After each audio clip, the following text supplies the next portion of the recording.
Hi, this is Cal. We're in Torrington, Connecticut, and we're going to be attending Santa University this week. What do you guys think about that? Ho, ho, ho! Ho, ho! Torrington, Connecticut is like a lot of other towns in the U.S. that got hit hard by the recession. From 2008 on, businesses closed, storefronts emptied, and a lot of unemployed and underemployed people found themselves scrambling to find new sources of income.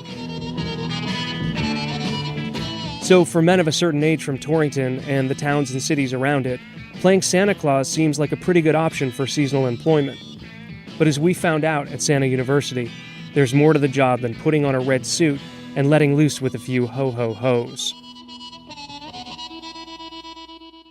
We provide a memorable experience for the children and the families.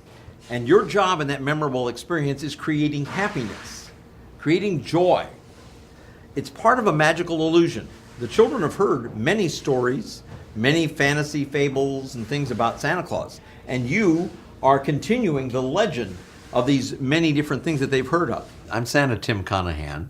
I run an organization called the Kringle Group, which includes School for Santas, which is one of the largest Santa schools in America. Although a lot of people don't like a hand on the bottom, you have to for babies. You've got to get a good, underneath their legs or their buttocks, you've got to have your hand there. A little girl, if you pick a little girl up, your thumbs and your fingers are touching the breast area, and that is not politically correct. Yes, go ahead. I travel around the United States. I usually go anywhere from 10 to 15 cities every summer, and I teach a 2-day school for Santas. I've had over 1,900 Santas and Mrs. Claus attend my school in those years. I'm going to try to lift these hairs up now, as you can see, with a little more glue on the bottom. And I also run the wardrobe company, so a lot of them buy clothing from me, Santa suits and boots and belts and accessories, so there's a little income there. I run a booking agency. I started getting so much work myself, I had to call other Santas and say, hey, I'm too busy, can you do this job? This is one of my parade robes, and you can see the size of the sleeve. So when I wave, they can see it from a long distance. Posing can actually give you an edge over another Santa because you come across in the picture, you've connected with that person that's looking at the picture. Tweets are text-based, 140 characters. Anybody here Twitter?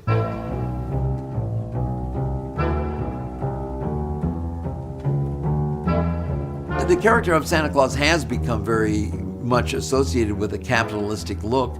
From the 1880s on into today, Santa Claus has been used for marketing and advertising and promotion and everything. For most of the Santas who get involved in this, we didn't get involved in it originally to make money. 99% of the Santas I've ever talked to are what I call reluctant Santas. Parents have used Santa as a tool, maybe as a bit of guilt to make the kids be good. They came into this because they had a beard or they had this certain personality, and somebody at work grabbed them and said, hey, can you be the Santa for the Christmas party? But if we go back even further, the Christians use Santa Claus as a marketing tool to promote their religion and expand giving and helping others. And then later, some of the Santas found out, gee, I can make a little extra money. Maybe Mom and I can go on that vacation next summer if I work a mall job or something. Some of the Santas, I guess there's different versions. You have some Santas who, this is their extra amount of income. For some of them, it's a necessity. They need the extra income to offset their Social Security because Social Security is not always enough for some people. Because I'm newly retired, that question mark of is there going to be enough at the end of the year, at the end of the month, at the end of the week? That's what's prompted me to just go ahead and grab this opportunity that's come to me to be in a mall situation.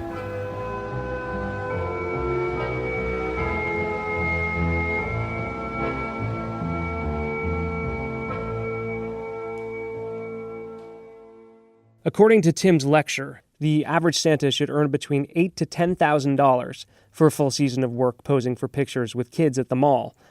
5 years ago, I used to get calls from all the photo companies wanting to fill in a position. They need a Santa here, they need a Santa there. Last year and the year before, no calls. There were so many extra Santas out there, they didn't need to call me. It's really rough. But due to competition in the Santa market, plus adverse economic conditions, Some Santas find it necessary to travel far away from home to nail down a lucrative position. My name is Santa Tom Yonker from Coatesville, Indiana, and I'll be traveling to Waterbury, Connecticut this season to listen to those lists, checking them twice. Would you be traveling 900 miles away from your wife for work this winter if it weren't for their session? Probably not. It is a job. There is some major effort into it and some long hours, but I'm up. Children coming to you asking for things. They've been told that you grant wishes. And a lot of times they'll come to you with wishes that you cannot fulfill. The child has told you the parents don't have a job. You know that they're not going to get a PlayStation 2 or a big electronic game or a computer. Isn't that devastating to a child that Santa's not going to come? We can't please everybody. We can't give every child every toy and every gift that they want. But our job is to make them feel good when they leave and to have them believe whatever they want to believe. We've got to make them feel good about things. So the thing is let me see what I can do. I can't promise anything, but let me see what I can do.